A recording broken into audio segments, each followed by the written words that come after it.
I talk about three common denominators to bad acting. And for all of the great acting teaching that there is and has been in the world, they can all do wonderful things for you, but what I found was that there were just commonalities that they just didn't do. So no matter which technique people had as actors, no matter which one they kind of adhered to, or they had a mix of them, they all tended to keep falling into the same three traps.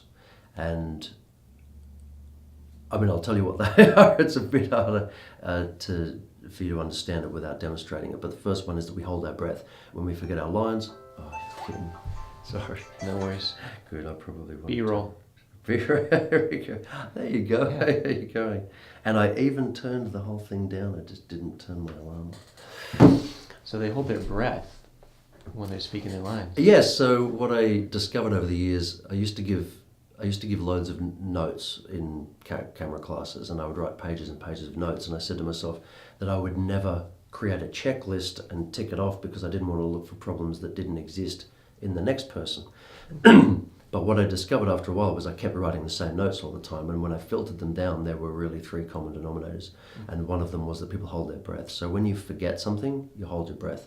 You breathe out, you expire, you breathe in, you inspire. If you're holding your breath, you can't be inspired, so you can't remember. Equally, if you are having a big emotional turning point and you are holding your breath, it's going to look like bad acting. It's just going to be, because when you go, my father died,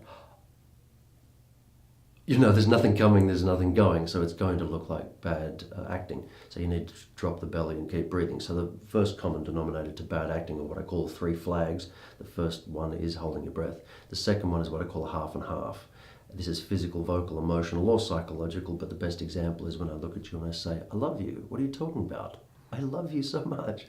Where I half close my eyes, kind of half open them. I don't completely commit to one and I don't completely commit to something else. So what I teach people is a technique called PIE. Once again, you'd have to do it to understand it. But it teaches people where the eyes go when you communicate with other human beings. And it teaches you how to use your eye contact as one of the parts of physical, vocal, emotional, and psychological. It teaches you how to use eye contact, for instance, to be more naturalistic, to commit. When people say commit, it shows you what commitment is and what lack of commitment is.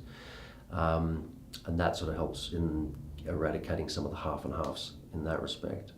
And the third common denominator to bad acting simply comes down to having no objective. I say to people, you can spend your entire life being an actor, never using an objective, and be totally fine. I say maybe Heath Ledger never used an objective in his life, but I guarantee you at some point in his life he did say, what the hell am I doing here? What am I trying to do? I can't get it, I'm not feeling it. In those moments, an objective would have immediately solved his problem. So you don't have to have it, but if you've got a problem, it will solve that problem. So holding your breath, a half and half, and no objective are the three major problems that are the common denominators across most acting techniques, no matter how great they are. These are the potholes that people still fall into. Wonderful.